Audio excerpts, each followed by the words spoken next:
الحمد لله رب العالمين. الحمد لله رب العالمين. الحمد لله رب العالمين. ثم الصلاة والسلام على خير البرية محمد بن عبد الله وعلى آله وأصحابه ومن والاه.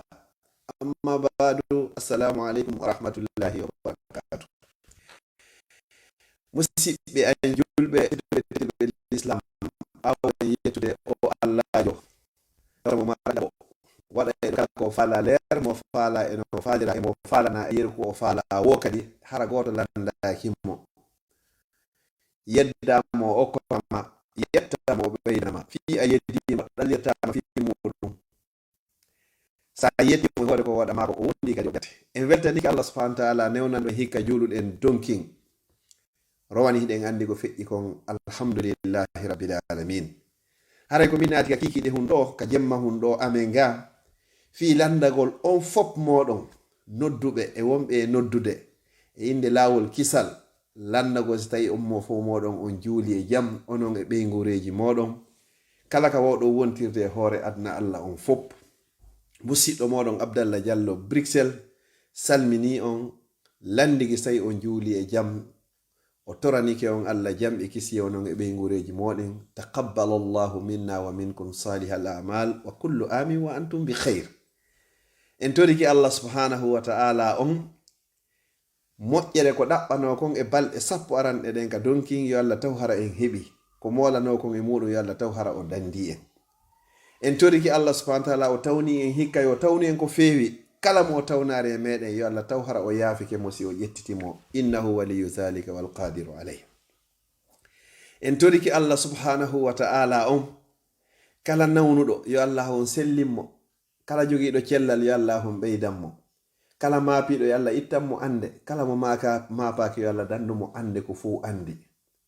marɓe ɓe meɗen yo allah ɓeydanɓe, ɓe jogaki yo allah on okkorɓe, maaporɓe kaydiji yo allah okkorɓe wonduɗi nafa e barki, marɓe ɓe yo allah nafirɓe ɗi waɗa ɗi rewirɗi allah.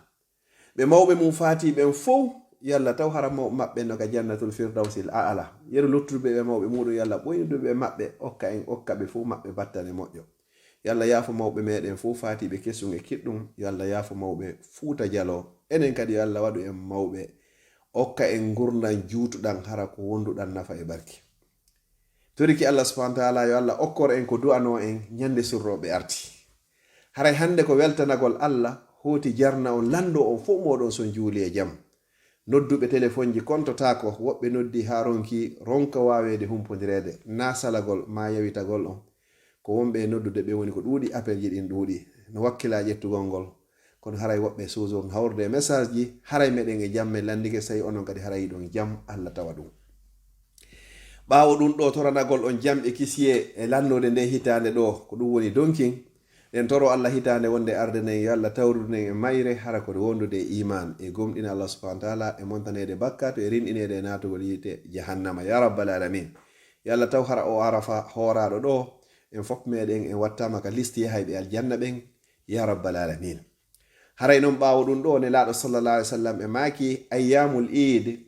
ko ayyamu aklin wa shurbin wa zikrin wa lahwin mubah. wo nyalaɗe iɗiɗe nyande julde bimbi julde bimbiti julde, wo ko nyalaɗe nyamugol yara jando inde allah fija hara ko fijiɗaro dagino na yeddinɗo allah. haray ko ɗe nyalɗe wonɗe fenɗo ɗo jantagol inde allah. haray yeggitari sono be sono jantoɗen tentinino no tentina ɓawo waktuji ɗin. sa salmini waktu on wata ronko wiide allahu akbar allahu akbar allahu akbar allahu akbar la ilaha illa allah allahu akbar walillahi alhamd.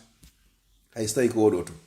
sa ɓeydon allahu akbar kabira walhamdulillahi kathira wa subhanallahi bukratan wa asila. si ɗum noon ɓeydike hoɗon hara ella ala. si tawi kadi e balɗe ɗo fop a waɗi jantagol inde allah e ayyamin ma'dudatin ayyamin ma'lumatin fop majji ɗo ha inne balɗe iidi ɗen fop lanna ɗum ɗo ha alkamisa ma ha e juma inchallahu haray ko moƴƴere woni ko wodanma.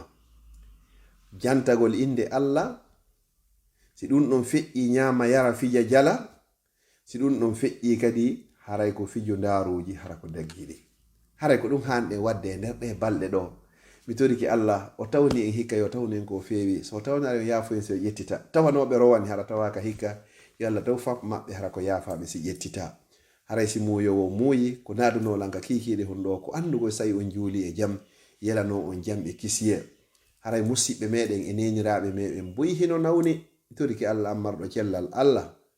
tawata sa selliniɓe ɗum ɓeydatama si ɓe dikkari kay ɗum ɗuydatama Allah mi torikima okkuɓe cellal yawgal newingal ɗo wodi musidɓe meɗen buyi wontirɓe Maroc wontirɓe Tunisie wontirɓe Algérie wontirɓe Libye e kala kaɓe wontiri e aduna Allah on fop hara hiɓe hoore lawol hiɓe faala lumbugol yaara kala ka arsike hum maɓɓe ko moƴƴirani ɓe Allah mi torikima lumbimɓe dandaɓe yowlagol e halkagol innaka ala kulli shay'in qadir mi toriki Allah subhanahu wa ta'ala no wodi musidɓe meɗen jogaɓe e kasoji e hoore tooñe Allah ko woni yaltinayɗo e kaso yaltime hono yaltinorɗa annabi Yusuf ka kaso waddanaɓe ɗum kadi teddungal e ɓantal ya rabbal alamin no wodi musidɓe meɗen ɓilorɓe hara ko maporɓe fi jiidi Allah okkorɓe jiidi wonnude nafa e barki no wodi musidɓe meɗen sonnaɓe bandiraɓe jogiɓe sonja e andeji e sohlaji ka dewle muɗum ko Allah woni ittowo Allah mi torikima ɓuttinanɓe ka dewle maɓɓe wono ɓuttini non anene Fatima radiyallahu ta'ala anha wa ardaha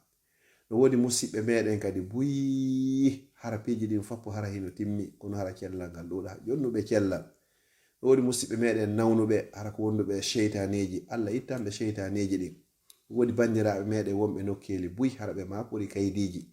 hara ɓe ɓooyi e nokkeli ɗin kono hara kaydi ne waki Allah ya jon kaydiji jonnowo kaydi